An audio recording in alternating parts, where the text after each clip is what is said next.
Happy Wednesdays, ladies and gentlemen. My name is Advent, and I am not a financial advisor.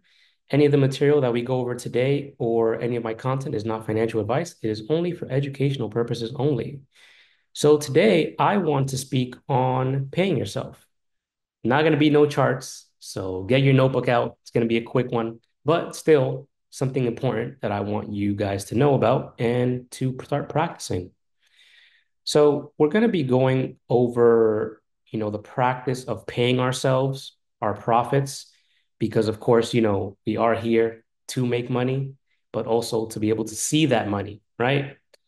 I always like to look at it as it's not real until it hits your bank account. And I would prefer people avoid the pitfalls and traps and a lot of anguish that comes from making money, only to lose it all and not have anything to show for it. I've been there. Other people have been there that I've seen and work with and just sort of across the internet. If it's happened to you, you're not going to be the first and you're not going to be the last. I'll tell you that. So essentially, some quick important points to go over before I share you the way I take on my profits and I split it up depending on different categories. So, like I mentioned, it's important to take profits out because with all the hard work that you do, you want to reward yourself, right? Again, we're doing this for a reason. Of course, I understand you want to take $1,000 to $1 million and you don't want to take nothing out until you reach that point. But the thing that happens that I see has happened to people, and again have happened to me, I'll share a story with you in a few moments, is they'll start at a specific amount, let's say 1,000, and then they'll be like, all right, I'm not going to take anything out until I hit $10,000. The thing is, something that may happen is, let's say as you continue growing the account, let's say you take it from 1 to 5,000 or 1 to 6,000 or whatever it may be, right? You may get so caught up in reaching that number goal that you might be susceptible to be more emotional when you are trading, or you might be susceptible to not following your rules, right? So let's say you're at 9,000 and you're almost at 10,000, right? And then you're like, well, let me just increase my size a little more than I usually would because I'm right there. And then you start over leveraging to reach your goal quicker. Again, as you guys have heard me say, always focus on your system, never on the money, because the system is what creates, or the system allows you to make the money, which is an outcome of having the system, right? It's not the other way around. You don't make the money and then you make a system. You make the system, and then the money comes from that. So I've seen it time and time and again. People take an account from 1 to 10,000, 1 to 20,000. I've seen even one that they went from one to I think like 95,000 in like 2 months, and they lost about 70,000. Didn't take anything out of the account. So remember, as you go and you make your money, you want to take money out. I don't care if you take $1 out of your account every week. Take something out so you can get into the habit of that. Because I've seen time and time and again, people make a ton of money. Then just because they have all that money in the account, they think they can use all of it or a good amount of it, and then they lose it, but now they want to get back to where they were. So now they're over trading, over leveraging, revenge trading, all that stuff. And then what happens? The account is blown and you have nothing to show for it.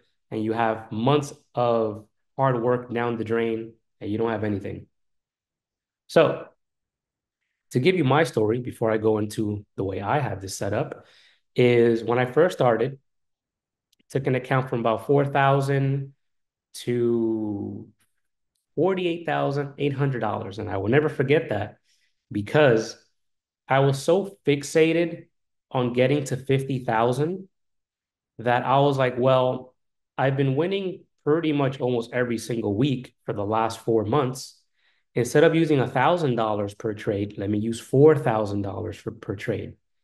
Because when I take this $4,000 trade, I'm pretty much right there, my $50,000 goal. Then I'll take money out, right? So because I was so fixated on the dollar amount and reaching that dollar or monetary goal, I put aside what's been working for me, which is proper risk management and proper sizing according to my trades, right? So in this trade, I went from 1,000 to $4,500 in this position. And I was ready mentally for the bigger profits that I was going to make because I'm like, all right, if I'm making 30% on average, that'll be $300 on a trade. If I use 4,000, then I'm going to be making 1,200 a trade. I got excited about the profits. However, I wasn't thinking too much about the losses. So when I started seeing the bigger loss numbers, like, down four or 500, I wasn't used to that with my $1,000 position sizes, right? So because I started seeing the higher losses, I wasn't ready mentally to take those losses. So because I wasn't ready, what ended up happening is I didn't cut at the loss, which is about, what was like $700 to $800 loss. Mentally, I didn't want to take that loss. So I'm like, well, I still have 7 more months left on these contracts.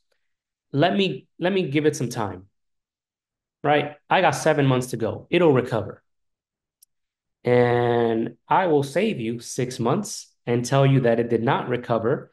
And I ended up closing that position at about maybe $100 that were left of premium. So because I was so focused on the money and I never took anything out until I hit the 48K and change from 4 to 48K, I never took anything out. And I shredded basically 99% of the position, being stubborn, trying to reach that $50,000 goal. And that loss messed me up for about 6, 7 months. And I was just shredding money back to back to back. So I went from 48.8K to about 38.9K. And then thankfully I woke up and I was like, whoa, if I continue doing this, I'm not going to have anything to show for it. So I took everything out and started right back at $5,000. So, so you guys can avoid that trap or, that anguish that I'd rather you guys not go through because strategy is easy to fix. But when you start developing psychological scars to be a little dramatic in the trading world, that's a lot more challenging to work on, right? So moving on, and let me know if in the comment section if this has happened to you or if something similar is happening right now to you. Because again, no judgment here.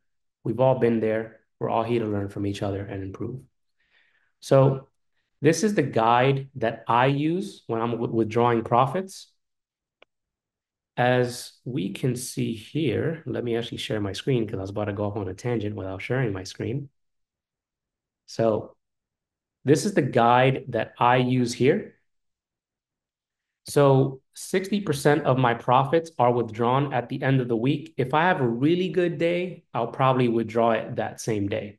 But generally on Fridays, I withdraw my profits or Thursday if I'm not going to trade Friday. So of the 60%, I have it broken down in 40% is going to be going to my taxes, savings and expenses. 15% is going to be for my long-term dividend or retirement accounts.